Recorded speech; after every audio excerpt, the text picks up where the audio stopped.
뭔데? 밥 하나 제대로 못하면서 여자답지도 않아? 전부 내 아들 덕인 줄 알아. 걔 없으면 넌 아무것도 아니야. 나는 넥슨의 최연소 개발팀장 정하림. 연봉은 1억 5천만 원이다. 나는 순진하게 믿었다. 내가 피땀 흘려 일하면 사랑하는 사람들을 위해 든든한 버팀목이 되어주고 그들에게 최고의 삶을 선물할 수 있을 거라고. 하지만 현실은 무자비하게 내 뺨을 후려쳤다.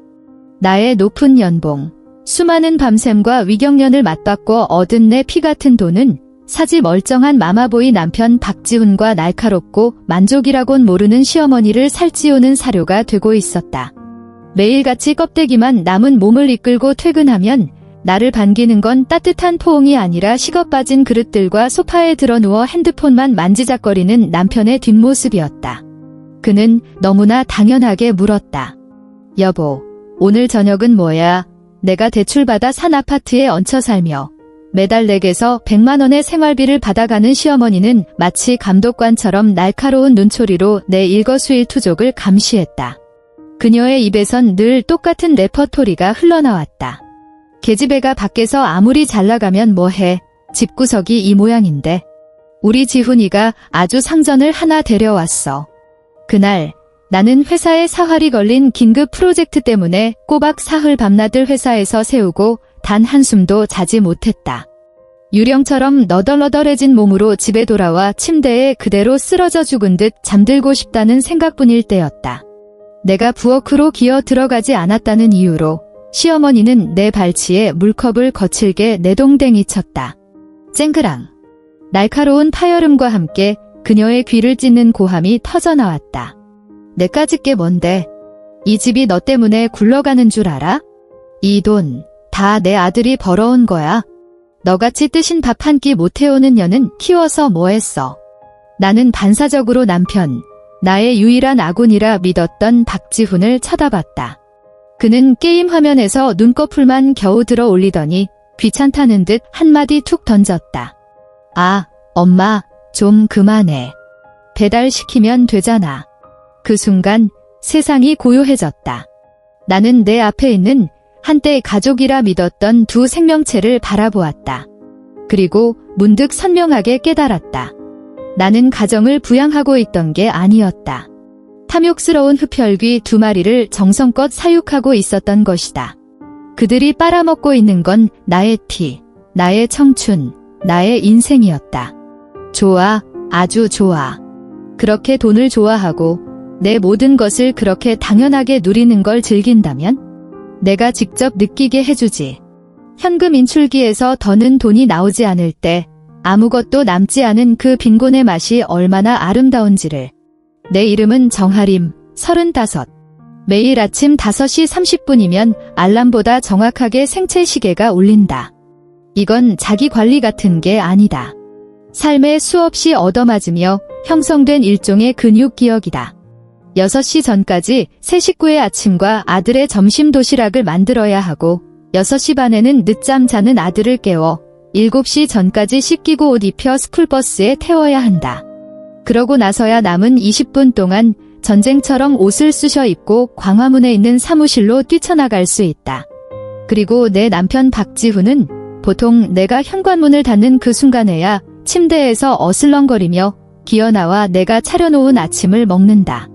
그리고 내가 사준 차를 몰고 그의 월급 300만 원짜리 작은 회사로 한가로운 하루를 시작하러 간다. 내 연봉은 그의 5배가 넘지만 이 집에서 나는 시급 0원짜리 입주 도우미처럼 살았다. 하림아, 여자가 능력이 아무리 좋아도 가정을 돌볼 줄 알아야지. 너 좀 봐라. 맨날 밖에서 죽어라 일만 하니 집은 냉골이고 애도 너랑 안 친하고. 이게 말이 되니? 시어머니는 내가 사들인 고급 안마기로 다리를 주무르며 나를 나무라는 투로 1일 가정교육을 시작했다. 그녀는 경기도 일산에 있는 20억짜리 아파트에 살고 있다. 집값의 계약금은 내가 냈고 매달 대출금도 내가 갚고 있지만 그녀는 늘 이 집의 안주인 행세를 했다. 어머니, 제가 일이 정말 바빠서 내가 매번 해명하려 할 때마다 그녀는 무례하게 말을 끊었다. 바빠. 안 바쁜 사람이 어딨어? 우리 지훈이는 안 바쁘대? 걘 남자고 이 집안의 기둥이야. 밖에서 그렇게 고생했으면 집에 와선 푹 쉬어야지. 내가 여자니까 좀 더 희생하면 어디 덧나.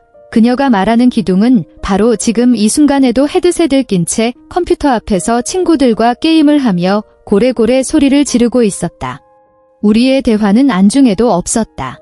시어머니와의 갈등이 폭발 직전에 이를 때마다 박지훈은 헤드셋을 벗고 그가 가장 잘하는 중재자 역할을 맡곤 했다.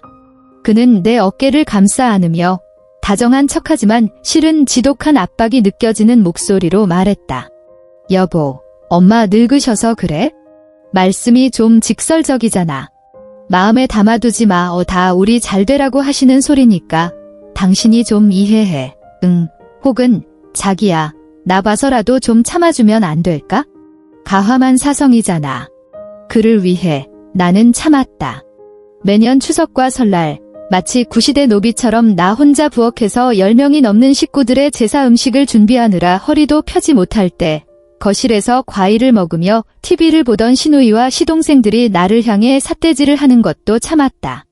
시어머니가 멋대로 내 옷장을 뒤지며 내가 산 옷과 가방을 보고 돈을 이렇게 펑펑 써대니 그 돈 아껴서 우리 아들 좋은 옷이나 한 벌 더 사주지 라며 풍평하는 것도 참았다. 내가 업무 스트레스로 지쳐있을 때마다 그들 부자가 나에게 던지던 넌 왜 항상 그렇게 부정적이냐는 듯한 비난의 눈초리도 참았다. 내 돈은 우리 집 돈이었고 내 시간은 우리 집 시간이었지만 오직 나의 고통과 서름은 나만의 것이었다. 그날이 오기 전까지는 우리 팀이 맡은 게임의 새 버전에서 치명적인 버그가 터졌다. 팀장으로서 나는 팀원들을 이끌고 72시간 동안 뜬 눈으로 회사에서 사투를 벌였다. 마침내 모든 문제를 해결하고 귀가 허락을 받았을 때 나는 영혼이 몸에서 빠져나가는 기분이었다. 집으로 오는 길은 지하철에서 졸다가 몇 정거장을 지나치기까지 했다. 내 머릿속엔 오직 집에 가서 내 침대에 쓰러져 세상 끝날 때까지 자고 싶다는 생각뿐이었다. 하지만 나를 맞이한 것은 얼음장처럼 차갑고 난장판이 된 거실이었다. 배달 음식 용기가 거실 테이블에 산더미처럼 쌓여 있었고 아들 장난감은 바닥에 널브러져 있었다. 공기 중엔 음식 썩는 시큼한 냄새가 진동했다. 시어머니는 소파에 앉아 있었는데 금방이라도 먹물을 쏟아낼 듯 얼굴이 시커멓게 가라앉아 있었다. 지훈은 늘 그랬듯 헤드셋을 끼고 게임 세계에 몰두해 있었다. 이제 기어 들어오시나 시어머니가 얼음 칼 같은 목소리로 입을 열었다. 나는 너무 지쳐서 대꾸할 힘도 없었다. 그녀를 지나쳐 침실로 들어가려 했다. 거기 앉서 그녀가 톤을 높였다. 지금이 몇인지 알아? 저녁은? 내 눈엔 이 집구석이 되지도 않아? 이 시험이랑 내 남편은 사람으로도 안 보이냐고. 어머니, 저 사흘 밤샜어요. 정말 피곤해서 내 목소리는 갈라졌고 목구멍은 불덩이 같았다. 피곤해. 세상에 안 피곤한 사람이 어딨어? 너만 유세야. 그녀는 갑자기 테이블 위에 물컵을 집어들더니 내 쪽으로 사납게 집어 던졌다. 컵은 내 발치에서 산산조각 났고 차가운 물이 바지를 적셨다. 그 차가움이 뼛속까지 스몄다. 내까짓 게 뭔데? 이 집이 너 때문에 굴러가는 줄 알아? 이 돈 다 내 아들이 벌어온 거야. 너같이 뜨신 밥 한 끼 못 해오는 년은 키워서 뭐 했어? 유리 깨지는 소리가 내 귓가에서 천둥처럼 터져나왔다. 나는 그 자리에 얼어붙었다. 온몸의 피가 그 순간 응고되는 것 같았다. 나는 천천히, 아주 천천히 소파에 앉은 박지훈에게로 시선을 돌렸다. 내 인생의 유일한 뗏목, 내 모든 인내와 헌신의 이유였던 그에게로. 그는 마침내 헤드셋을 벗었다. 게임을 방해받아 잔뜩 찌푸린 얼굴이었다. 그는 나를 보지 않았다. 내가 놀랐는지 파편에 다치지는 않았는지 관심조차 없었다. 그는 그저 제 엄마를 향해 지극히 성의 없는 말투로 말했다. 아, 엄마, 시끄러워. 그냥 배달시키면 되잖아. 진짜. 배달. 그의 눈에는 내가 사흘 밤낮 뜬 눈으로 일한 노고도 지금 이 순간 무너져 내리는 내 심신도 그의 어머니에게 가장 악독한 언어와 행동으로 짓밟힌 내 존엄도 그 모든 것이 배달이라는 단어 하나로 간단히 지워질 수 있는 것이었다. 그 순간 내 마음속 무언가가 그 컵과 함께 깨져버렸다. 산산조각이 났다. 아주 철저하게 단 한 톨의 미련도 남기지 않고 나는 내 앞에 두 사람, 히스테리를 부리는 늙은 여자와 무감각한 거대 아기를 바라보았다. 그들의 얼굴에 떠오른 그 당연하다는 표정이 마치 열쇠처럼 오랫동안 가려져 있던 내 눈을 뜨게 했다. 나는 그들의 아내도 며느리도 아니었다. 그저 걸어 다니는 지갑, 기능 좋은 현금 인출기, 월급 없는 고급 가사 도우미일 뿐이었다. 그들에게 필요한 것은 정아림이라는 사람이 아니라 내 통장에 찍히는 1억 5천만 원의 연봉이었다. 내 심장은 불과 몇 초 만에 타는 듯한 고통에서 얼음 벌판으로 급속히 냉각되었다. 눈물도, 다툼도, 심지어 분노도 없었다. 오직 뼛속까지 파고드는 맑고 차가운 한기뿐이었다. 나는 천천히, 한자 한자, 나 자신에게 말했다. 정아림, 이 터무니없는 연극, 이제 막을 내릴 시간이야. 각성한 다음 날, 나는 동이 트기도 전에 조용히 일어났다. 평소처럼 부엌으로 달려가는 대신 화장대 앞에 앉았다. 거울 속 여자는 얼굴이 누렇게 뜨고 눈 밑엔 짙은 다크서클이 내려와 있었다. 머리는 헝클어졌고 눈빛은 텅 비어 있었다. 내가 얼마나 오랫동안 나 자신을 제대로 들여다보지 않았던가?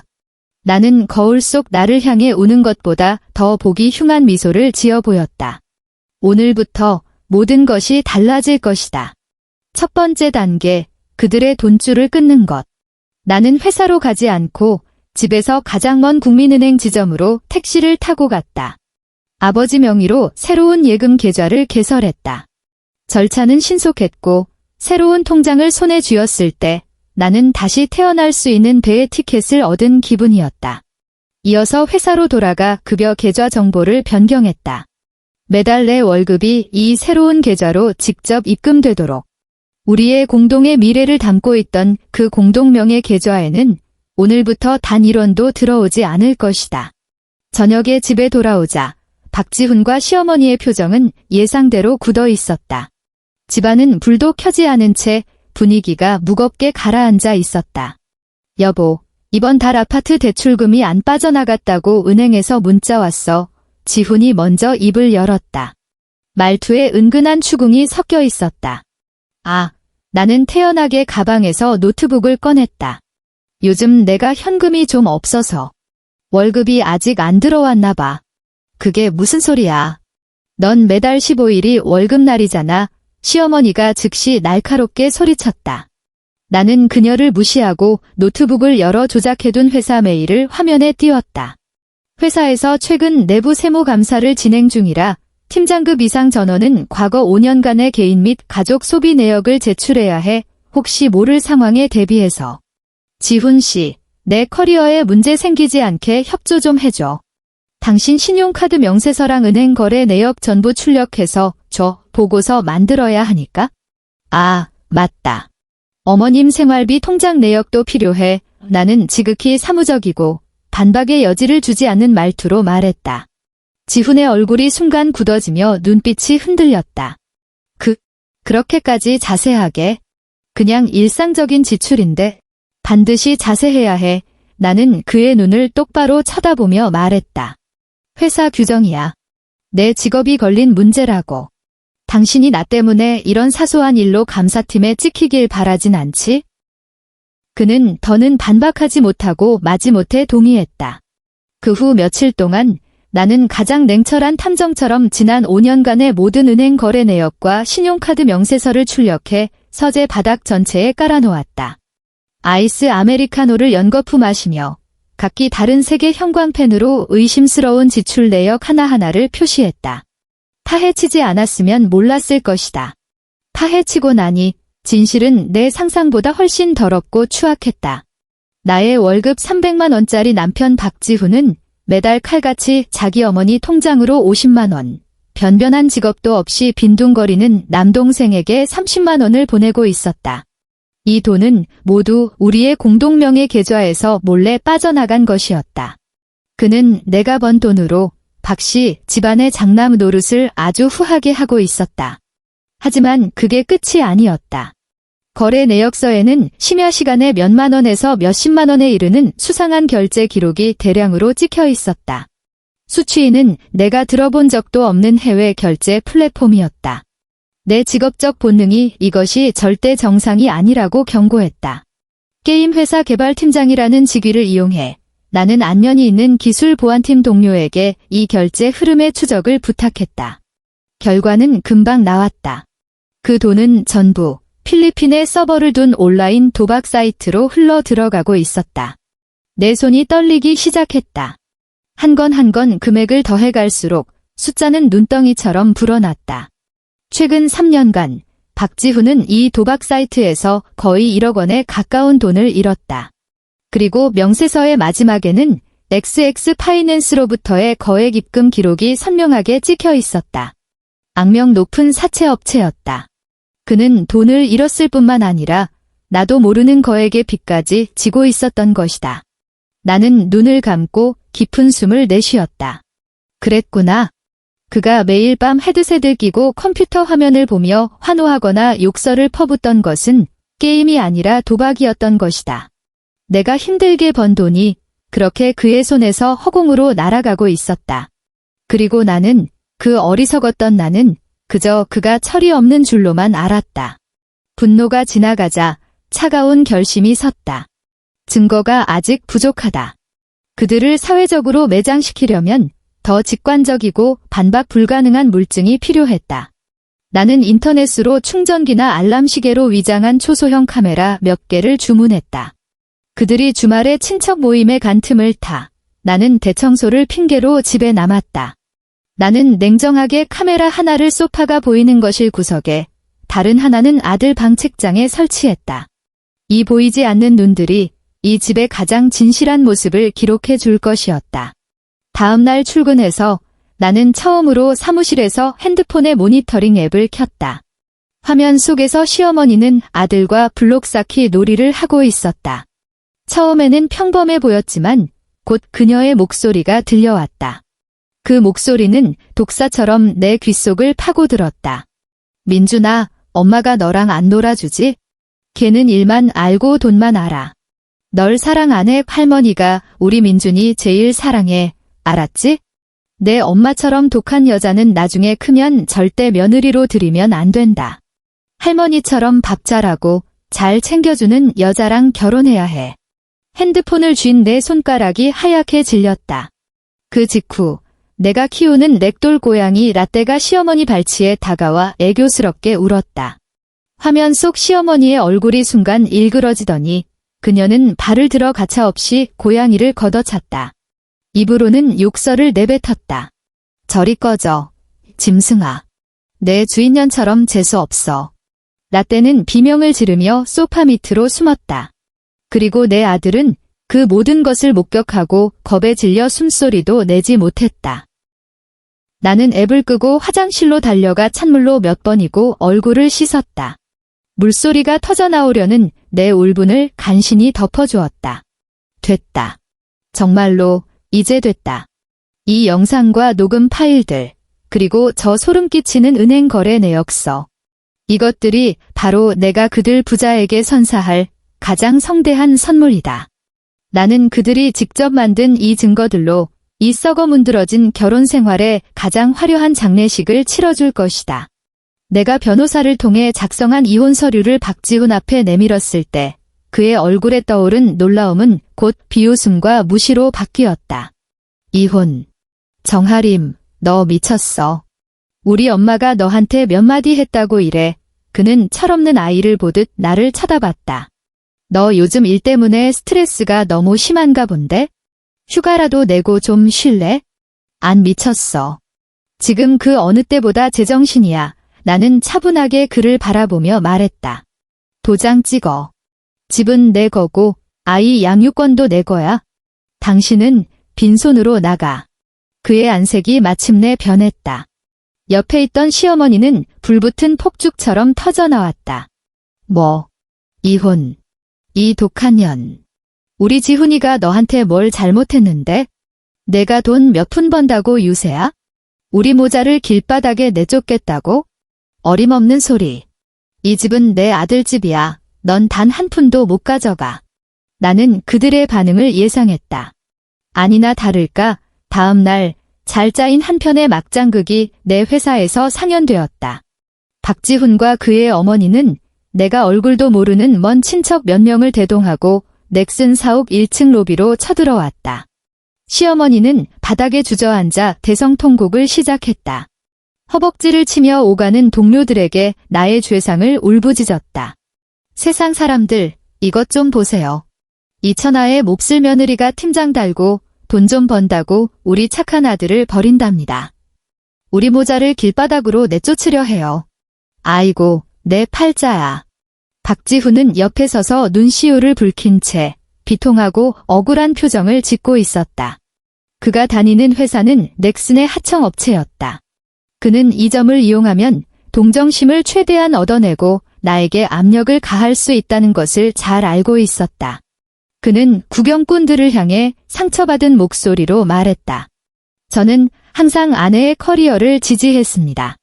아내를 위해 집안일은 물론 아이를 돌보고 어머니를 봉양하는 모든 것을 도맡아 했습니다.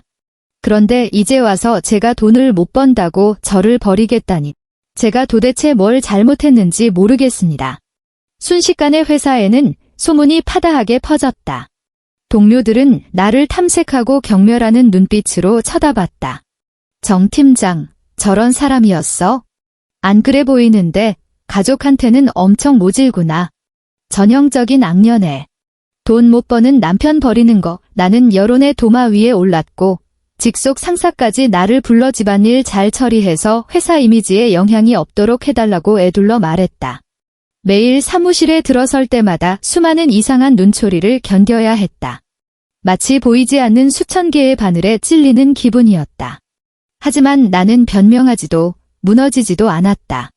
나는 모든 수치심과 분노를 연료로 삼아 마지막 폭발의 날을 기다렸다. 이혼 조정 기일이 되었다.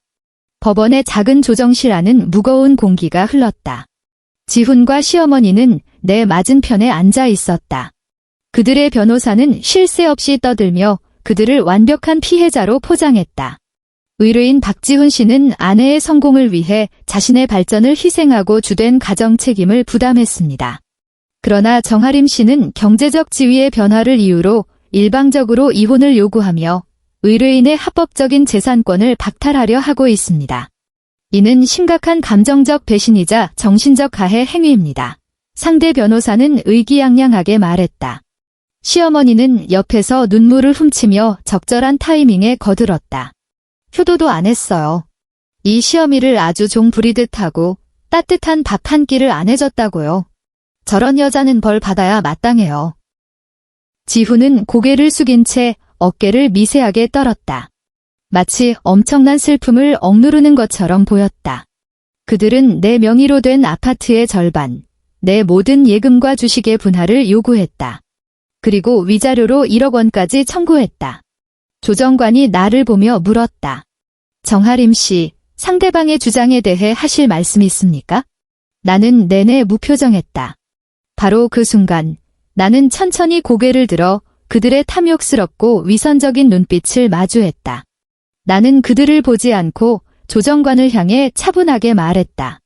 판사님, 답변에 앞서 여기 계신 모든 분들, 그리고 박지훈 씨의 가족과 동료분들이 보실 수 있도록 몇 개의 영상과 녹취를 공개하고 싶습니다. 내 변호사는 내 뜻을 알아차리고 미리 준비해온 USB를 법원 직원에게 건넸다. 동시에 그는 핸드폰을 꺼내 전송 버튼을 눌렀다. 거의 같은 순간 박지훈의 핸드폰이 미친 듯이 진동하기 시작했다. 뒤이어 그의 어머니 핸드폰도 울렸다. 전화가 아니었다. 메신저 앱에서 메시지가 폭발적으로 쏟아지는 알림음이었다. 내 변호사는 박지훈의 회사 전체 단체 채팅방과 박씨 일가 친척들이 모인 단체 채팅방의 링크 하나를 정확히 전송했다. 링크를 클릭하면 디자인은 단순하지만 내용은 소름 끼치는 임시 웹페이지가 열렸다. 페이지의 제목은 넥슨 정 팀장 남편 박지훈 씨의 눈물겨운 가정 헌신 실록. 페이지에는 나의 주관적인 비난은 단 한 줄도 없었다. 오직 차가운 증거들 뿐이었다. 첫 번째 섹션, 모범 남편의 재테크 비법. 박지훈이 지난 3년간 도박 사이트에 충전한 모든 내역이 캡처되어 있었다. 총액은 1억 2천만 원에 달했다.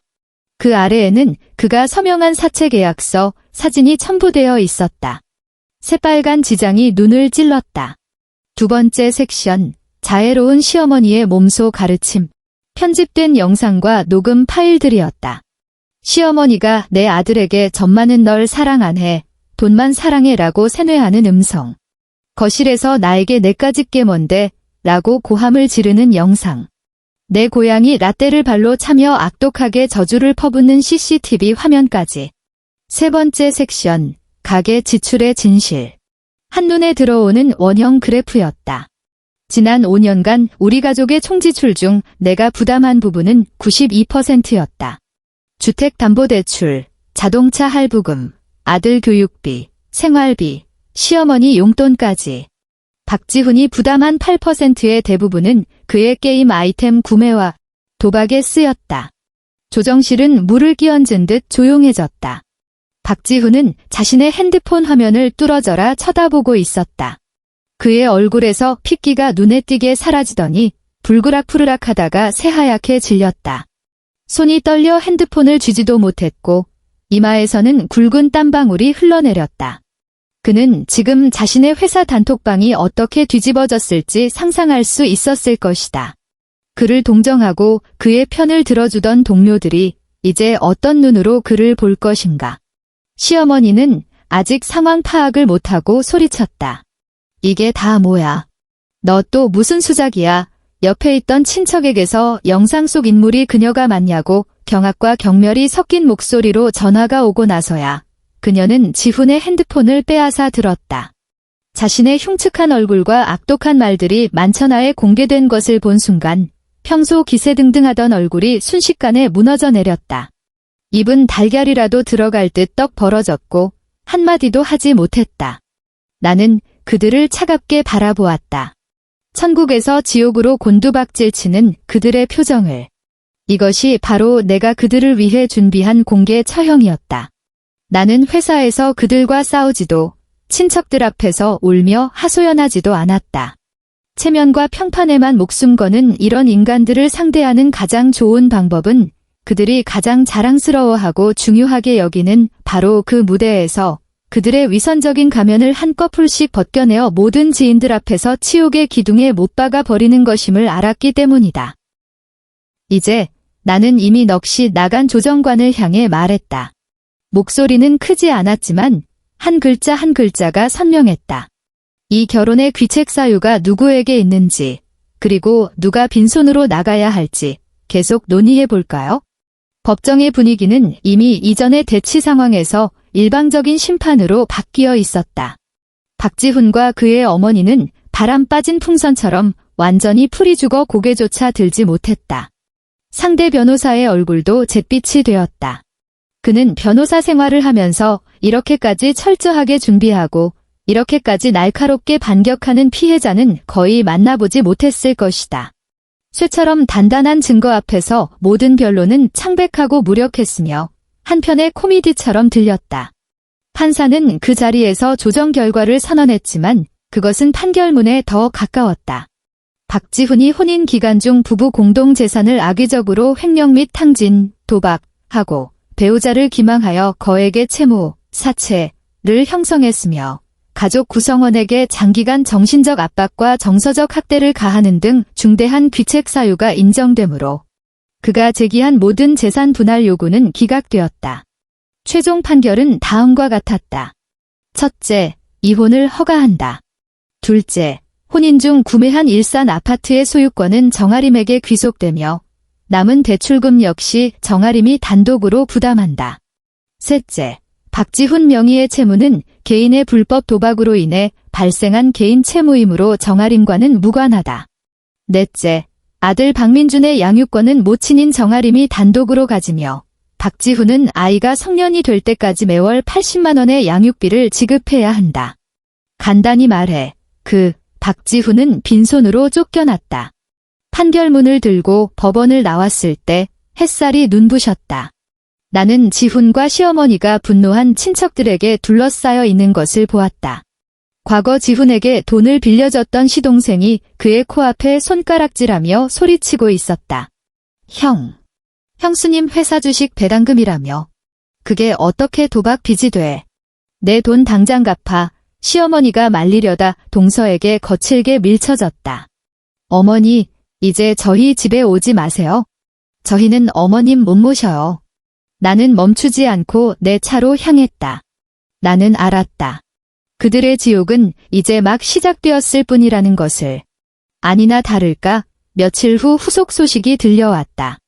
박지훈은 도박과 사채 스캔들로 회사에서 공공의 적이 되었고 동료들의 손가락질을 받다가 결국 회사 명의 실추를 이유로 하청업체에서 해고당했다. 내 월급 카드도 직장도 잃은 그에게 사채업자들이 곧바로 찾아왔다. 그가 가진 유일한 재산이었던 내가 사줬던 현대 소나타를 팔았다는 소식을 들었지만 그 돈은 그의 빚에 비하면 세 발의 피였다. 그는 집 잃은 개처럼 매일빛 독촉 전화와 방문 추심에 시달리며 폐인이 되어갔다. 그리고 나의 전 시어머니, 내 집에서 여왕처럼 군림하던 그 늙은 부인은 작은 아들 내외에게도 쫓겨나 시골의 낡은 옛집으로 돌아갔다. 더는 매달 100만 원의 생활비를 주는 사람도 고급 안마기도 그녀가 마음껏 부릴 수 있는 며느리도 없었다. 그녀는 내 피땀으로 세워진 그녀의 귀부인의 꿈을 제 손으로 산산조각 냈다. 나는 일말의 동정심도 느끼지 않았다. 이 모든 것은 그들이 받아 마땅한 것이었다. 인과응보, 뿌린 대로 거두는 법이다. 그들이 과거에 내 헌신을 얼마나 당연하게 누렸는지 이제 그만큼 비참하게 자신들의 탐욕과 어리석음의 대가를 치러야 했다. 나는 그저 냉정하게 계산서를 내민 사람일 뿐이었다. 내가 가장 먼저 한 일은 그 숨막히는 기억으로 가득한 아파트를 처분한 것이었다. 매매 대금을 받은 날, 나는 천근만근의 짐을 내려놓은 기분이었다. 나는 즉시 회사 근처 조용하고 보안이 철저한 신축 아파트 단지에 더 작지만 아늑한 집을 전액 현금으로 매입했다. 전문 디자이너를 고용해 내가 가장 좋아하는 밝고 미니멀한 스타일로 집을 꾸몄다. 그리고 정식 업체를 통해 육아 전문가 자격증을 가진 다정하고 꼼꼼한 베이비시터를 고용했다. 그녀는 요리도 잘했고 아들은 그녀를 무척 따랐다. 이사하는 날, 나는 박지훈과 시어머니의 모든 물건을 상자에 담아 쓰레기장에 버렸다. 옛집의 문을 닫고 새집의 문을 여는 그 순간, 나는 내 인생이 마침내 새로운 장을 열었다는 것을 알았다. 두 에너지 흡혈귀가 사라지자 내 삶의 질은 극적으로 향상되었다. 더는 새벽 5시 반에 몸부림치며 일어날 필요가 없었다. 베이비시터가 영양 가득한 아침을 준비해 주었다. 퇴근 후 나를 기다리는 것은 깨끗하게 정돈된 집, 김이 모락모락 나는 저녁 식사, 그리고 아들의 행복한 웃음소리였다. 나 자신을 위해 온전히 쓸 수 있는 시간이 아주 많아졌다. 나는 대학 시절 가장 좋아했던 클라이밍을 다시 시작했다. 주말마다 아들을 데리고 교회의 암벽장으로 향했다. 내 손가락이 홀드를 단단히 잡고 온 힘을 다해 위로 올라갈 때 땀이 머리카락을 적시고 근육이 아파왔지만 나는 전례 없는 자유와 통제감을 느꼈다. 나는 더는 결혼과 집안일에 갇힌 여자가 아니었다. 나는 나 자신의 인생이라는 절벽을 오르고 있었다. 화창한 어느 일요일 오후, 나는 아들을 데리고 한강공원 잔디밭에서 피크닉을 했다. 체크문에 돗자리를 펴고 내가 직접 만든 샌드위치와 과일을 늘어놓았다. 아들은 잔디밭에서 연을 쫓아다니며 까르르 웃었다. 나뭇잎 사이로 부서지는 햇살이 내 얼굴에 얼룩덜룩 내렸고 따스했다. 나는 나무에 기대 앉아 멀리서 노는 아들을 바라보며 핸드폰을 꺼냈다. 그리고 그 두 사람과 관련된 모든 연락처와 사진을 삭제했다. 그 순간 내 마음속에는 미움도 원망도 없이 그저 홀가분한 평온함만이 남았다. 나는 마침내 깨달았다. 한 여성에게 최고의 투자는 남편이나 결혼이 아니라 바로 자기 자신이라는 것을. 최고의 안식처 또한 누구와 결혼하고 어떤 집에 사는가가 아니라 자신의 힘으로 더 독립적이고 더 온전하며 더 자신을 사랑할 줄 아는 더 나은 자신이 되는 것이라는 것을. 햇살은 눈부시고 바람은 부드러웠다. 나의 봄은 이제 막 시작이었다.